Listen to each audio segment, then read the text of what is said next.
Eu não troco ela por nada no mundo. A minha família, meu porto seguro. Eu amo estar com ela, seja onde for.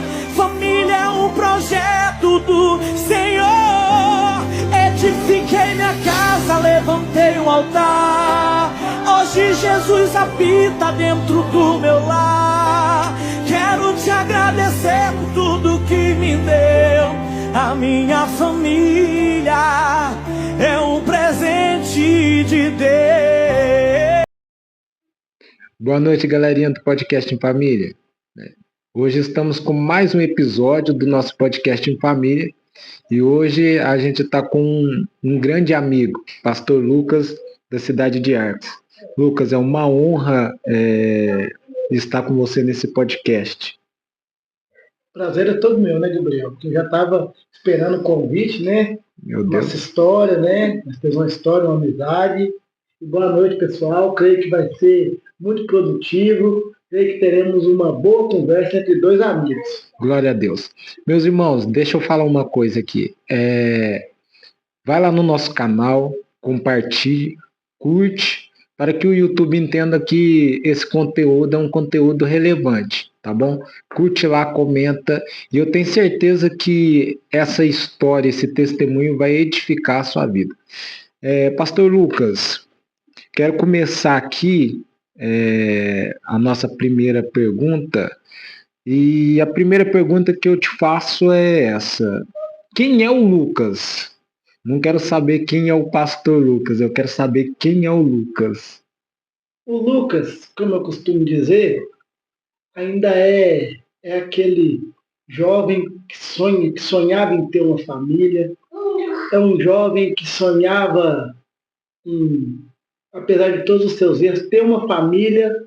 E hoje é um homem que realizou esse sonho, que tem uma família. Mas eu costumo dizer que eu ainda guardei a minha essência. Que quando eu venho aqui para Aguanil, eu sou aquele homem de pé no chão, descalço, bermuda, e acompanhando meu pai igualzinho eu fazia, para cima e para baixo. O Lucas ainda é aquele homem que não perdeu a essência. Glória a Deus. Lucas, como que foi o começo da sua caminhada cristã? Quando veio a sua conversão a Cristo? Ou como que você conheceu a Cristo? A primeira pessoa que falou de Cristo para mim foi a filha da missionária Leninha. Eu me lembro como se fosse hoje. Eu estava sentado num bar e ela estava indo para o culto. E passou muitas pessoas por mim que já eram do Evangelho e ninguém pregou para mim naquele domingo de tarde. Umas 6h30, o horário que o crente desce para a igreja. Só que ela passou por mim e falou assim para mim assim: vamos para a igreja, jovem. Deus tem algo melhor para você. E na época, eu falei para ela, falei assim: o que eu faço e aonde eu vou, quem vai comigo é o diabo. Só que foi uma semente que ela plantou na minha vida. Foi algo que foi plantado e se passou o tempo passou. E na minha conversão eu fui preso. Como você sabe, eu fui preso e fiz um voto com Jesus dentro da cadeia quando eu aceitei Jesus. Dentro da cadeia. Não aceitei, fiz um voto. Falei que se ele me tirasse da cadeia onde a minha preventiva era de 1 ano. Preventiva, sem julgamento nem nada. A minha preventiva era de 1 ano. Eu falei que se ele me tirasse, eu ia para a casa dele e não saía nunca mais. Quando deu 7 horas, quando deu meia-noite do mesmo dia, 11h59, eu estava na rua e conheci a de mel e aceitei Jesus. Uma vida conturbada com drogas, com delitos, né? Onde muita gente olhava para mim. Esse que é o poder do Evangelho. Onde muita gente chegou para minha mãe e falou assim: esse menino vai morrer. Pessoas da minha família falaram: esse menino não vai longe. Só que a minha mãe deu uma palavra para mim o dia que ela foi me visitar no presídio: deixa isso uma deixa para os jovens. No presídio o colega não vai. Olha isso aí, jovens. No presídio o amigo não vai. No presídio a namorada não vai. no presídio só vai aquela que você chama de chata. Aquele que você chama de enjoado, de carrancudo. Só vai pai e mãe. E minha mãe no presídio falou assim, eu creio, minha mãe eu nem tinha aceitado Jesus. Ela profetizou sobre a minha vida. Eu creio que o dia que você sair daqui, você vai sair um novo homem. Forte. Um novo homem. E o dia que eu sair, guarda isso, juventude. O dia que eu sair, que você conhece meu pai, dos filhos, eu sou o que mais me pareço com ele. Eu olhei no espelho e falei assim, eu me pareço com meu pai, mas eu não tenho caráter dele. Eu tenho que mudar a minha vida. E Cristo mudou a minha vida. E eu me lembro que eu fui num culto de ensino e aceitei Jesus. Assim foi o início da minha conversão. Depois de uma vida conturbada de drogas, delitos e muito mais, né? E eu aceitei Jesus e Cristo mudou a minha vida. Glória a Deus. Me deu nova vida. Certo. Lucas, como que foi o começo? Porque, assim, você disse que sua mãe foi profeta na sua vida, né? E a aceitação dos seus pais foram fácil, Lucas? A aceitação da minha mãe até que foi fácil. Foi fácil. Mas sempre tem aqueles que a pessoa olha para o passado nosso e tem aquele receio, um pé atrás, até acreditarem na sua conversão.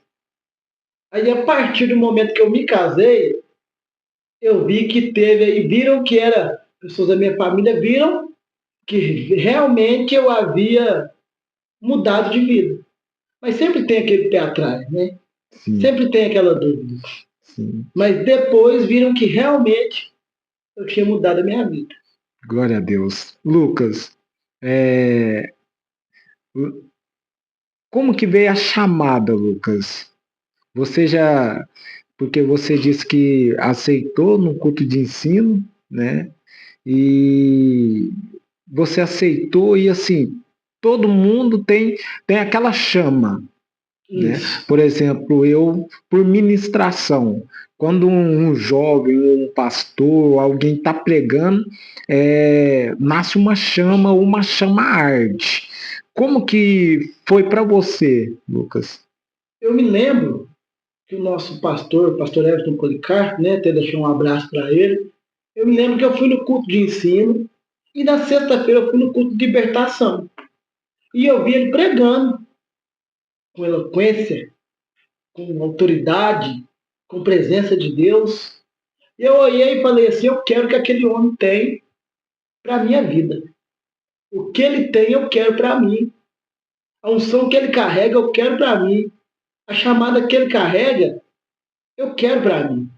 Aquilo que estava na vida dele, eu quis para mim, que era estar no altar. Porque eu costumo dizer que desde o dia que eu olhei para o altar, eu entendi que eu estava sendo um peixe fora d'água. Eu entendi que a minha vida só ia fazer sentido a partir do momento que eu estivesse do outro lado do altar. Forte. Eu entendi que eu era um peixe fora d'água, que aquilo que eu procurava estava do lado de lá do altar, não estava do lado de cá. Aquilo que eu procurava estava do outro lado, Forte. que era pregar o evangelho. Forte. Foi assim que eu descobri a minha chamada. Eu vi que eu era um peixe fora d'água, que aquilo que eu queria estava de lá, não de cá. Forte. E o que faz a diferença é isso, né, Lucas? Porque assim, você falando uma coisa me fez lembrar também do meu início, nosso início, né? A gente não queria ser simplesmente um ou mais um. A gente queria ser mais um que faz a diferença, né? E, Lucas, quando essa chamada ardeu, você achou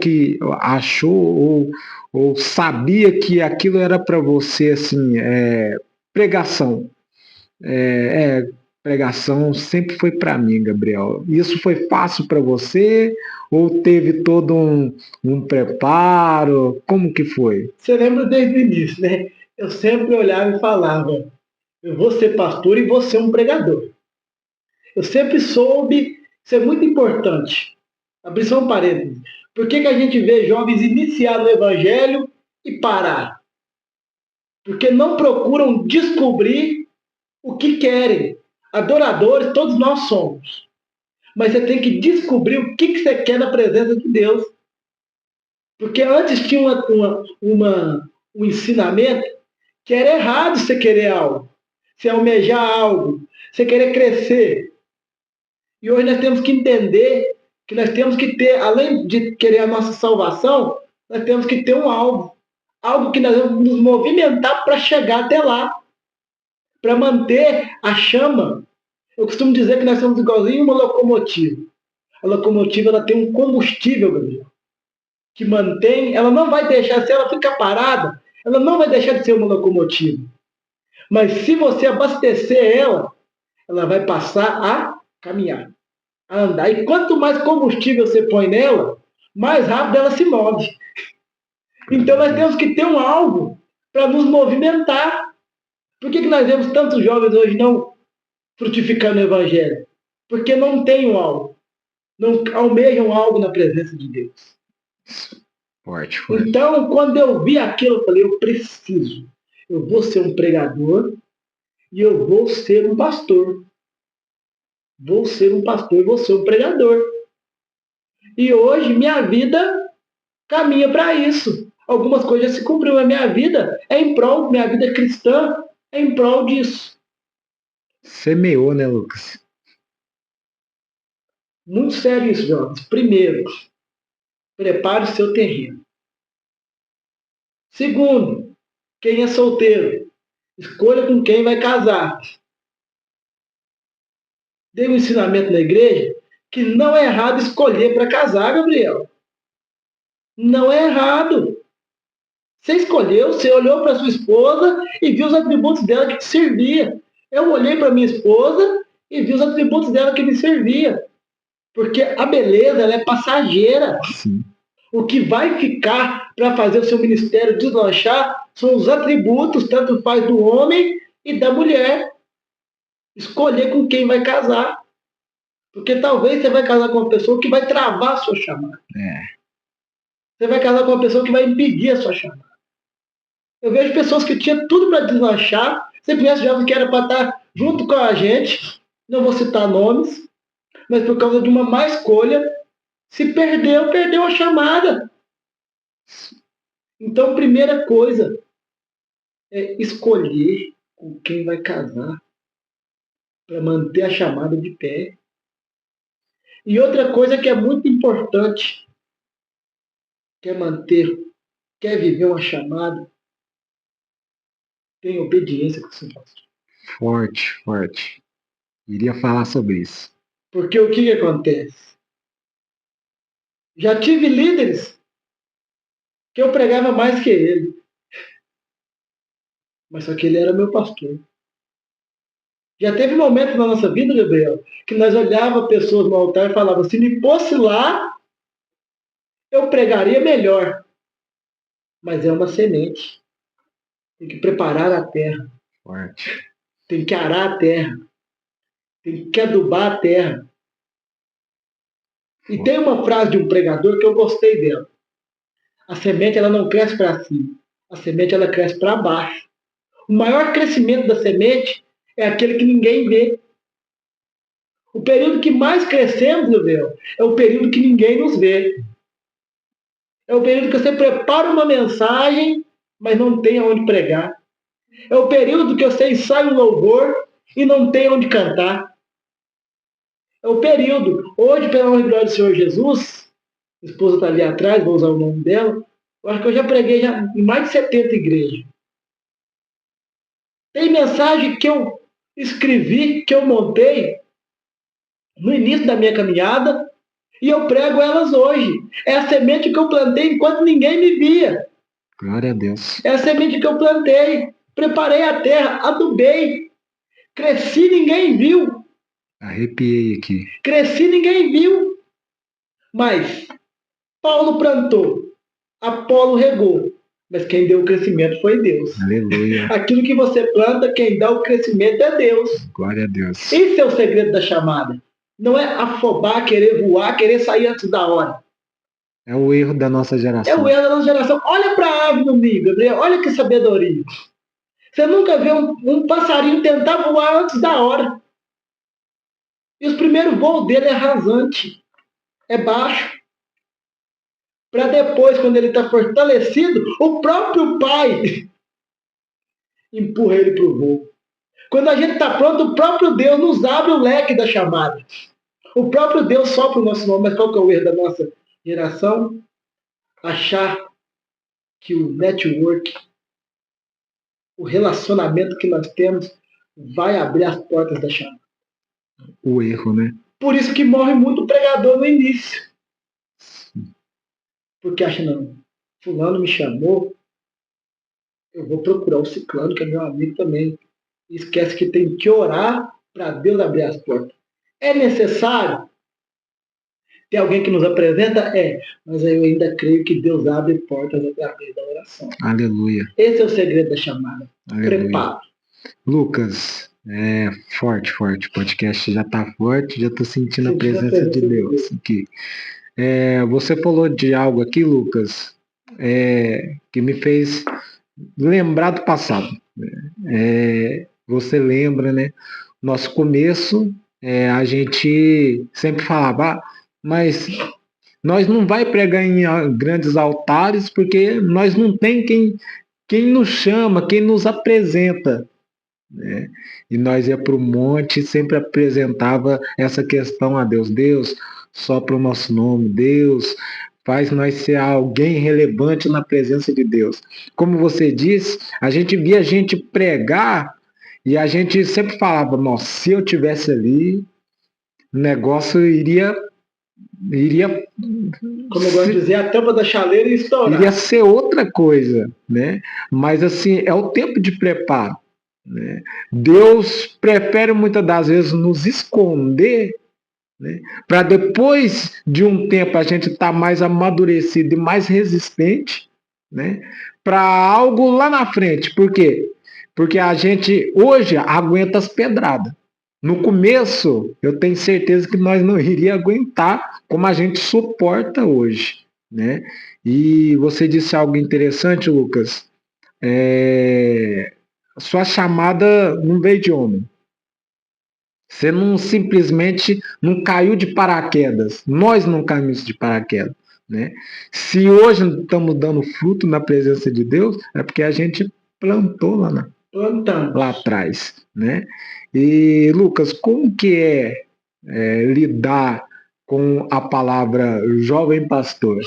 Então, isso aí é algo que eu tenho enfrentado muito. Ser chamado de jovem pastor. Primeira coisa, isso não me fere. Por que não te fere, Lucas? É porque eu sei tudo que eu passei para chegar ao ponto de dirigir uma igreja. Eu sei tudo que eu passei. Hoje eu chego em altar, que tem pessoas de 40, 50, mais velho que eu, vou fazer 34, mas bem mais velho que eu. Mas só que às vezes eu olho e falo assim, tudo que eu passei, eu estou sentado aqui. E a Amanda até brinca comigo, a minha esposa, que eu não perco um altar. Ela fala para mim que eu não perco um altar. Mas por quê? Guarda para sua vida. Só Deus sabe o tanto que eu sofri para ser chamado para sentar no altar. E ser um jovem pastor quer dizer que eu sofri muito sendo jovem. Que eu carreguei pesos espirituais que pessoas mais velhas do que eu não carregariam. Fui perseguido? Não parei. Fui caluniado? Não parei.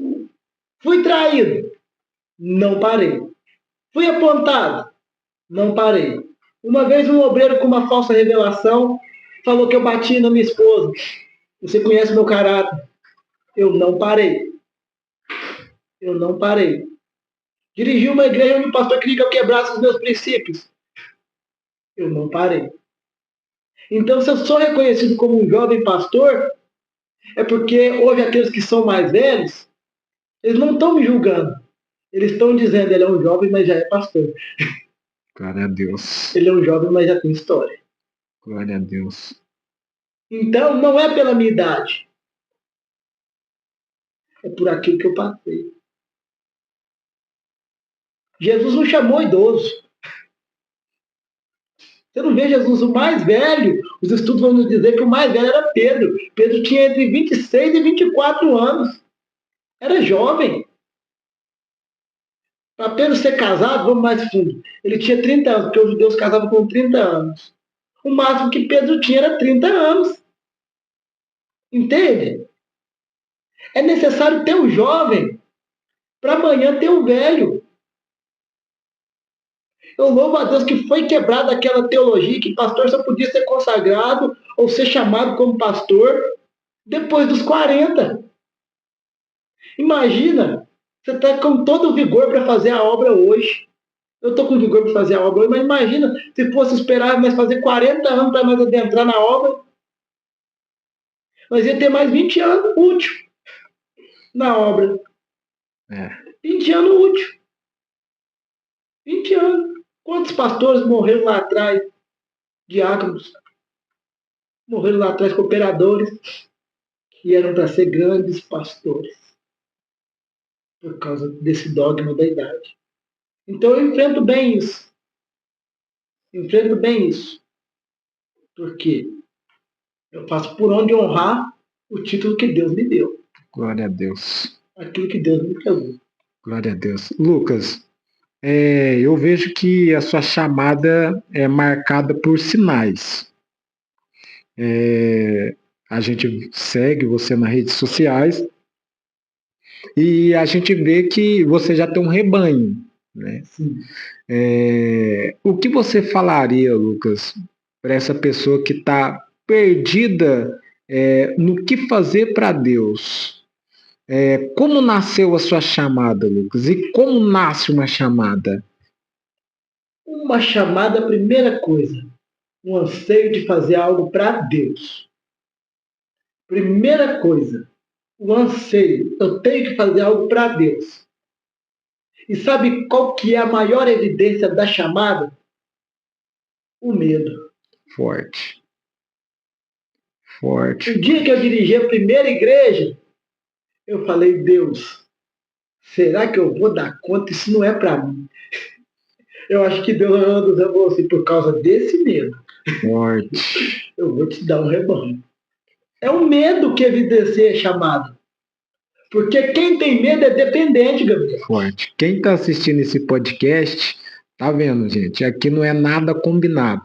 O estudo que eu apliquei para os jovens sobre isso, ele falou medo e curte aí, hein? Porque o que acontece? Nós vamos ver Moisés.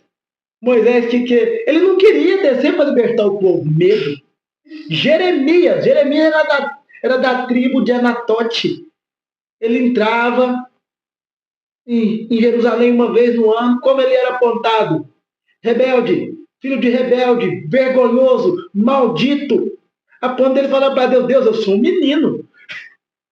Eu não dou conta, não. Mas Deus chamou a si mesmo. Isaías, um homem de lábio impuro, ele mesmo estava dizendo que não podia. Ezequiel, desolado, à beira do rio Quebar, cabeça baixa. Ele mesmo estava dizendo que não queria. Mas Deus pegou. José dentro do poço. Mas Deus pegou esses homens e deu para eles chamada. Nossos maiores resultados vêm do medo. Vem do medo. Sabe o que faz o ser humano tomar atitude, escolha? Medo. Mas nós temos que aprender a controlar. Aí sabe o que eu fiz quando eu vi que a minha chamada era pastoral? Eu passei a estudar. Eu passei a mergulhar. Eu passei a procurar mentorias. Forte. A comprar livros. Lucas, te interrompendo, você está falando algo aqui muito sério. Porque hoje em dia a gente vê pelos pastores mais antigos, não precisa ter conhecimento, não precisa ter leitura de livros, isso é uma bobagem. E olha aqui, você falando que passou a estudar, ler livros. Eu passei a ler. Por quê? Como que não precisa, Gabriel? Nós estamos no século XXI. Nós enfrentamos todo tipo de problema. Verdade. As pessoas hoje, o que acontece? O membro, ele conhece a Bíblia igual o pastor. Igual o pastor. Então, o que acontece? Se você não tiver o que dá para o rebanho, e um líder despreparado, ele vai formar obreiros despreparados. Aí sabe por que nós vemos uma mortandade evangélica hoje? Não é porque o amor esfriou, não. É porque é muito líder deformado, deformando obreiros. Forte. Então eu procurei estudar, eu procurei me aprofundar. Eu sigo mentorias. Até tem um mentor que eu estou seguindo. Posso falar dele aqui? Pode. Ravani, pastor Ravani, não sei se já ouviu falar dele. Já sim. Eu sigo ele. Né? Deus tem abençoado, nós temos tido até uma troca de mensagem. Eu sigo ele. Sigo mentores. Leio a Bíblia todos os dias. Procuro comprar para um jovem pastor. Não fica caro você comprar 2 livros por mês. Eu gasto R$100 de livro. É uma pizza. É uma pizza, eu gasto R$100 de livro todo mês. Todo mês eu compro 2 livros. Por quê? Porque eu tenho que estar num constante aprendizado. Porque a chamada é um desafio. Ah, não precisa estudar, Deus capacita que ele chama. Davi teve que guerrear para se capacitar. Teve que guerrear, ele teve que matar urso. Ele teve que matar leão. Para quê? Para se capacitar. Ah, mas Moisés era advogado, Moisés era botânico, e Moisés, pouca gente não fala disso, e Moisés conhecia a história dos hebreus. Tinha capacidade. Porque a unção, nós temos que entender algo de unção. A unção só eleva aquilo que você já carrega. A unção vai dar, não. A unção só eleva aquilo que você já carrega. Para isso que serve a unção. Um grande pregador até fala que a unção a unção não capacita o grande, né? Mas a unção levanta o pequeno. Levanta o pequeno. O que acontece? Existe uma diferença entre ter o saber e ser inteligente. Conheço muitos homens extremamente inteligentes, mas eles não carregam saber. Pouca sabedoria. Que isso? A inteligência, ela não conserta um casamento. Porque para o inteligente, quando ele vê um casal dando errado, qual que é a dele? Larga, separa. Mas o sábio, ele encontra a raiz do problema e resolve. Então nós estamos tendo muita gente querendo carregar inteligência e pouca sabedoria. Salomão não pediu inteligência. Salomão pediu sabedoria. Sabedoria é diferente de inteligência. Então, quando se junta o saber com a inteligência, vem aquela, eu costumo dizer que é uma explosão de Deus na vida da pessoa. Até porque, Lucas, Salomão pediu a coisa certa. Por quê? Porque para lidar com o povo, o conhecimento não daria certo. Não, a inteligência não daria certo. Tem que ser sabedoria. Só por ele já ter pedido sabedoria, já é um sinal que ele já tinha inteligência. Né? Ele já tinha inteligência. Então, ele sabia que ele tinha que saber como lidar com o povo. E o obreiro, o pastor, ele tem que saber como lidar com o povo. Eu não posso lidar com o Zezinho igual eu lido com o Fernando. Eu não posso lidar com o Marcelo como eu lido com o Fernando. Eu tenho que saber lidar com o rebanho. Porque tem pessoas lá na minha igreja que aguentam o tranco. Que eu chego e pressiono, aguento o tranco. Agora tem pessoas que eu sei que não vão aguentar.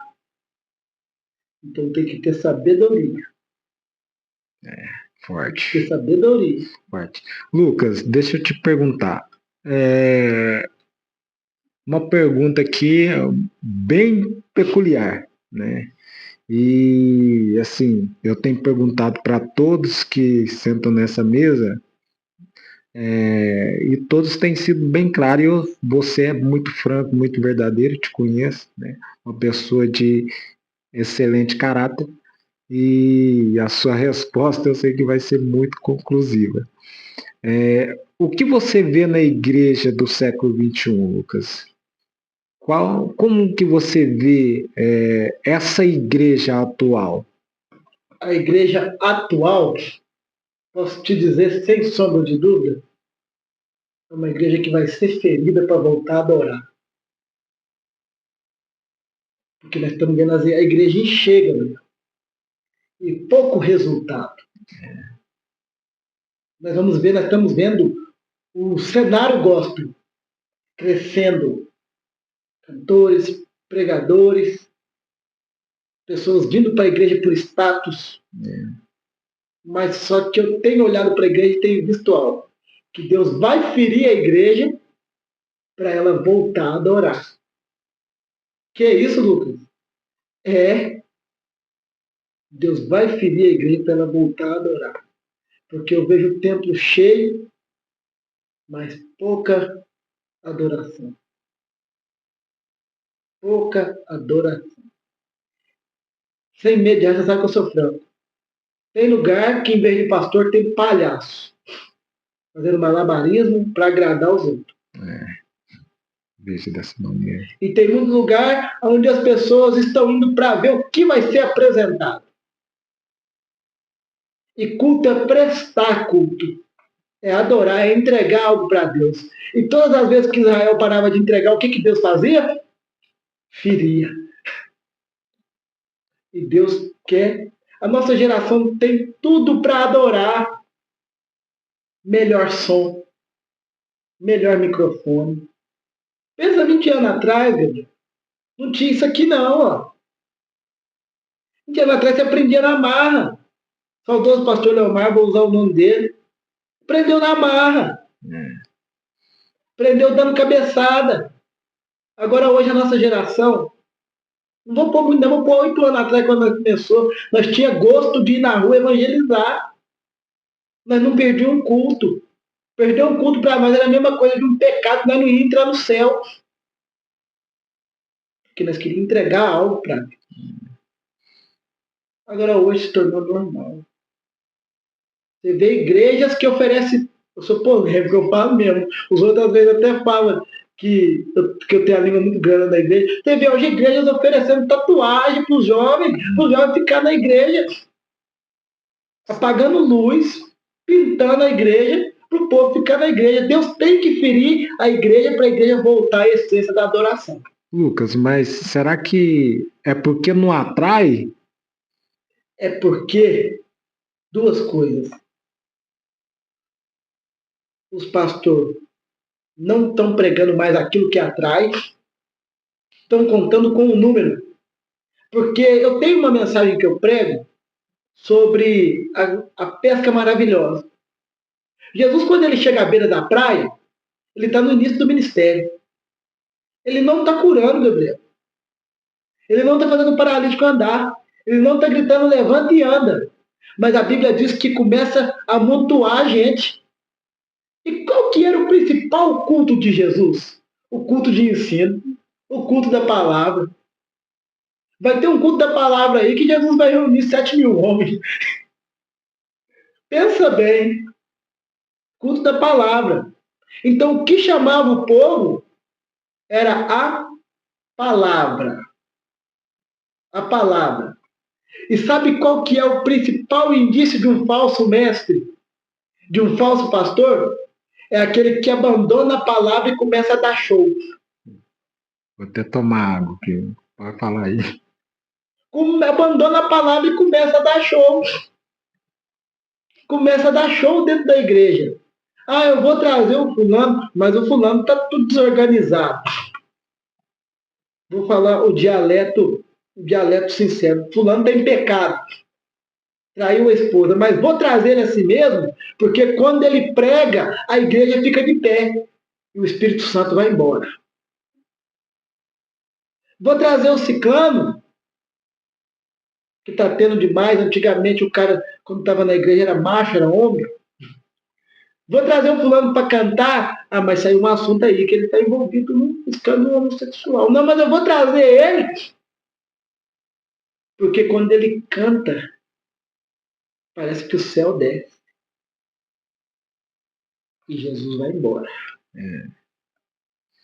Forte, forte. O que está faltando na igreja é pastor para saber dizer não. Eu posso te falar algo que a minha esposa falava para mim e eu fiz? Não tenho medo de dizer. Eu cortei relações com algumas igrejas em arte. Porque se eu quero ser visto como um farol que carrega o evangelho, eu não posso andar com quem dá show. Forte, Lucas. Eu não posso. O que precisa para a nossa geração são jovens para revolucionar o evangelho. Para falar, nós somos o Josias dessa geração.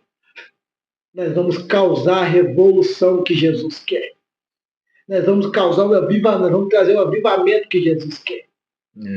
Trazer de volta a palavra para dentro dos púlpitos, para cima dos púlpitos. É tão verdade o que você fala, Lucas. Fui ministrar numa igreja, e não vou citar nome, lógico.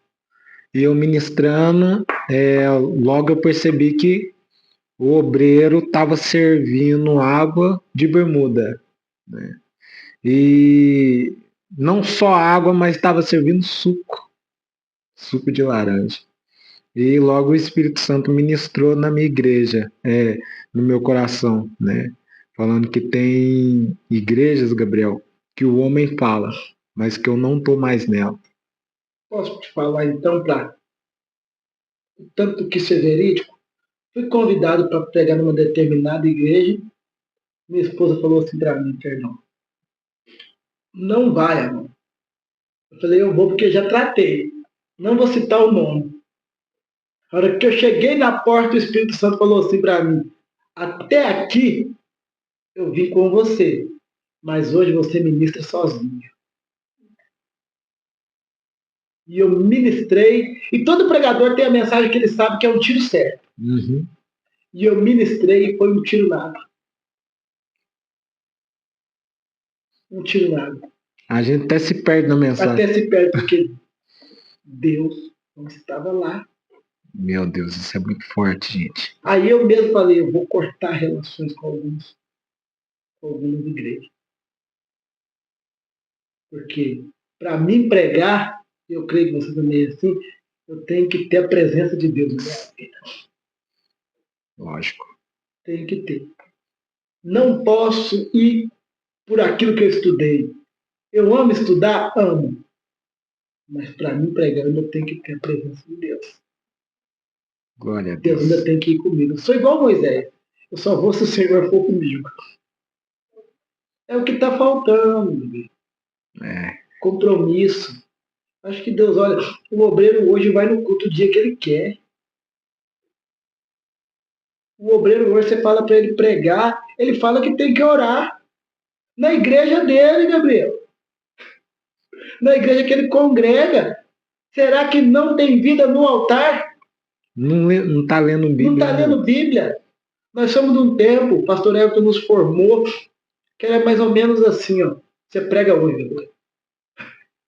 Você dirige culto hoje, Lucas. No ato. No ato. E tinha que ter. E tinha que ter de Deus. Hoje a gente tem que esperar uma semana o obreiro estudar para pregar. Para pregar em casa. Lógico, se você vai pregar fora, ser um pregador que prega fora igualzinho eu prego, nós pedimos um prazo.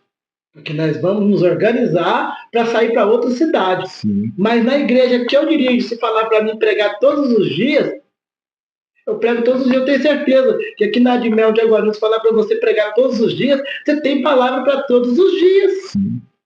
Porque a igreja que você congrega, você tem que estar pronto para servir ela. É. Não, pastor, eu tenho que orar.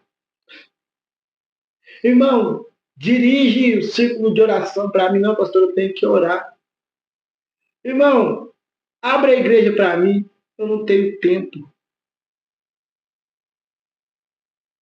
Gente, não existe avivamento sem compromisso.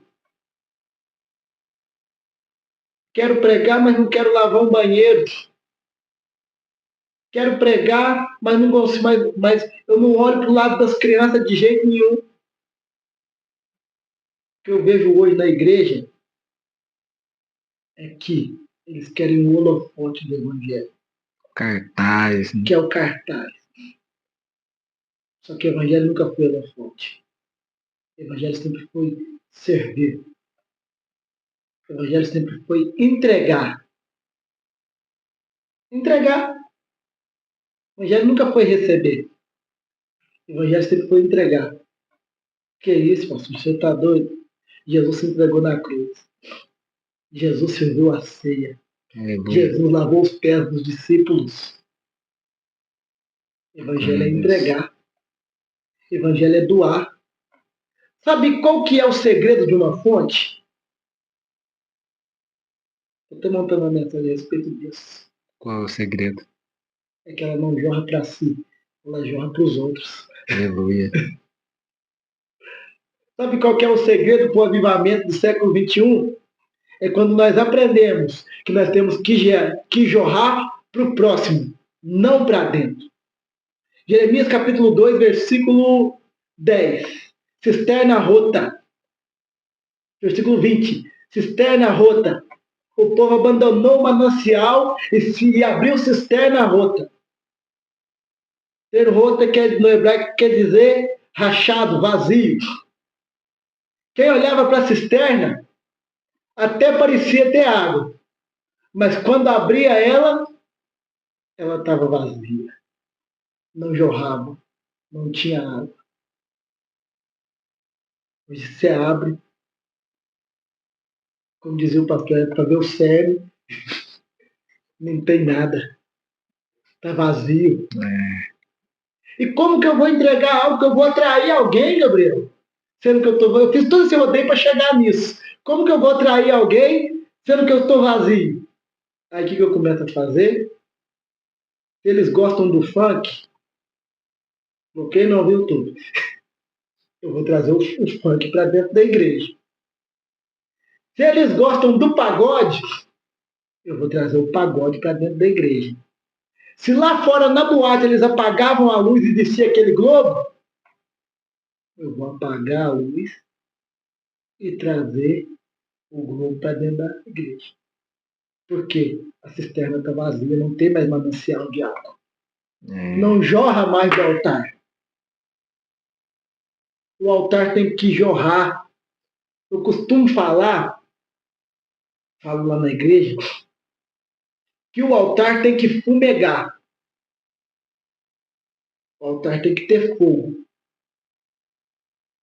constante. E quem não tem lenha não tem fogo. Só tem uma maneira de eu ter fogo é carregando lenha. Aí começa a trazer tudo quanto é coisa lá de fora. Tudo quanto é coisa.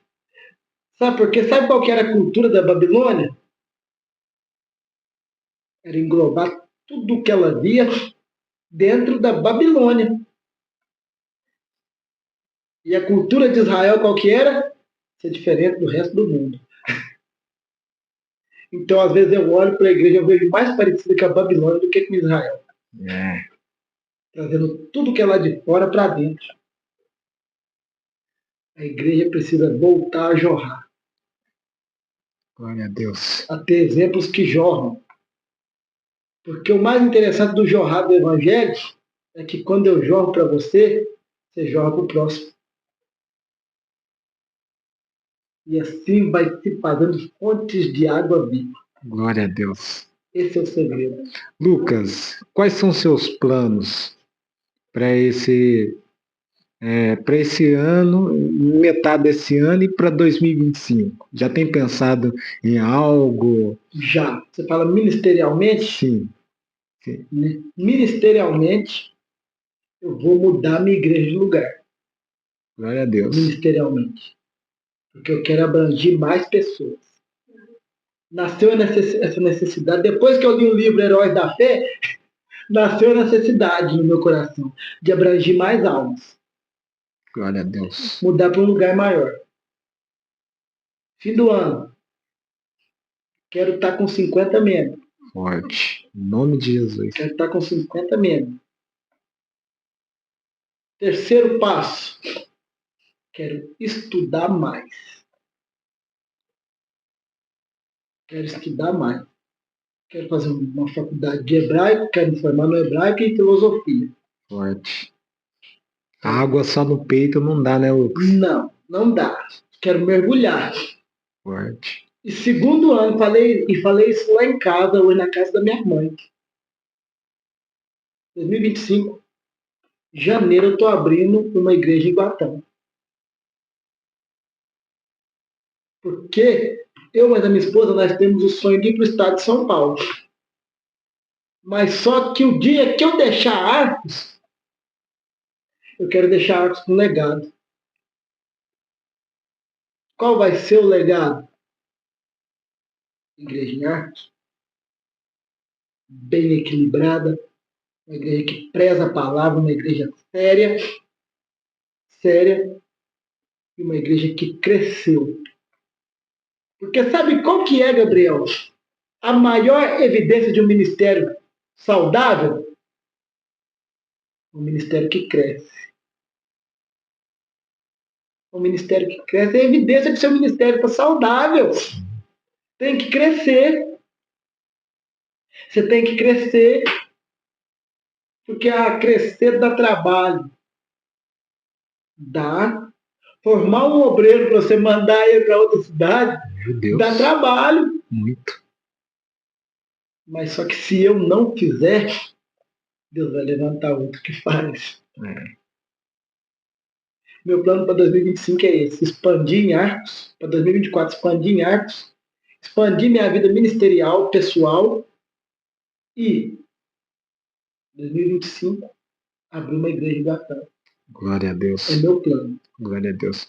Lucas, para nós encerrar esse podcast, conversa abençoada, o que você falaria, Lucas, para esse internauta que está assistindo esse podcast, né, que está no seu momento assim de desespero?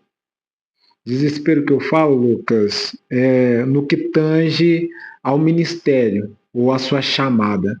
O que você falaria para essa pessoa? Aguente o seu processo. Aleluia. Gosto de Bíblia. O povo vai dizer que o cativeiro vai durar 40 anos. Falsos profetas. Mas Jeremias vai escrever uma carta a punho, dizendo: casem-se na Babilônia. Tenham filhos na Babilônia. Porque ao fim de 70 anos, Deus vai nos visitar e trazer a nação de Judá de volta. O que é isso? Suporte o processo. Viva o processo. Aprenda com o processo. Não desista no processo para alcançar as promessas. Aleluia. Porque a partir do momento que o processo é para nos deixar mais forte. Posso contar só um testemunho? Eu e minha esposa, nós andávamos 7 quilômetros para ir dirigir uma igreja numa garagem. Processo.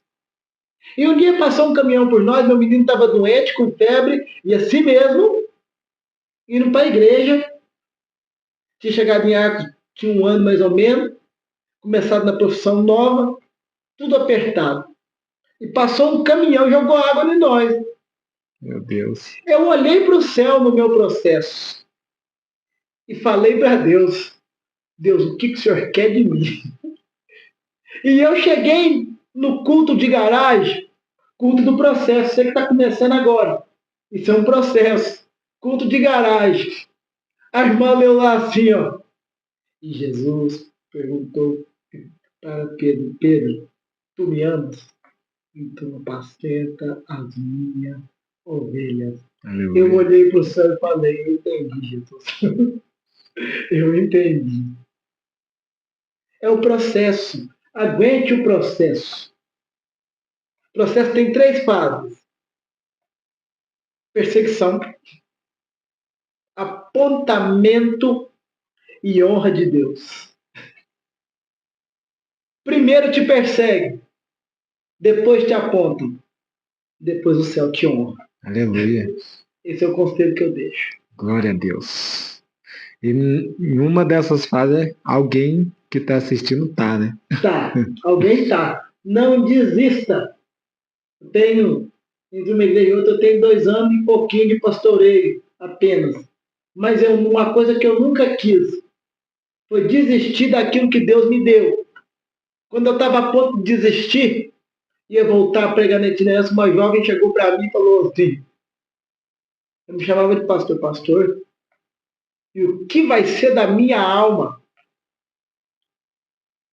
Eu olhei e falei, se ela se perder, o sangue dela vai estar na minha mão.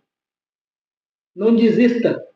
Tem almas que precisam de você. Aguenta a pressão. Aleluia. Aguenta. Glória a Deus. Aguenta a pressão. Você sabe por que você está sendo pressionado? É porque Jesus sabe que tem algo bom dentro de você. E a oliveira só vira azeite se ela for pressionada.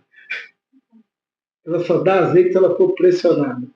Jesus está te pressionando porque ele sabe que tem algo de bom dentro de você. Jesus extrai o melhor, né? Ele extrai o melhor. Só para finalizar, a Bíblia vai dizer que Jesus vai vir como um ladrão.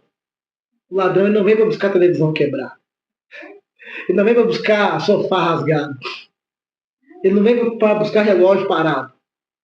Ele vem para buscar aquilo que é de melhor. Jesus ele quer o seu melhor. Não é o seu melhor momento. É o que você tem para oferecer de melhor no seu pior momento. Aleluia. Glória a Deus. É assim, né? É o conselho que eu tenho. Aleluia. Você que está assistindo o nosso podcast, mais uma vez eu falo, vai lá, curte, né? Comenta, compartilhe, né? E novamente falando, para o YouTube entender que esse conteúdo é relevante. Graças a Deus, a gente tem tido algumas boas visualizações, né? E em nome de Jesus, né? Segue a gente lá.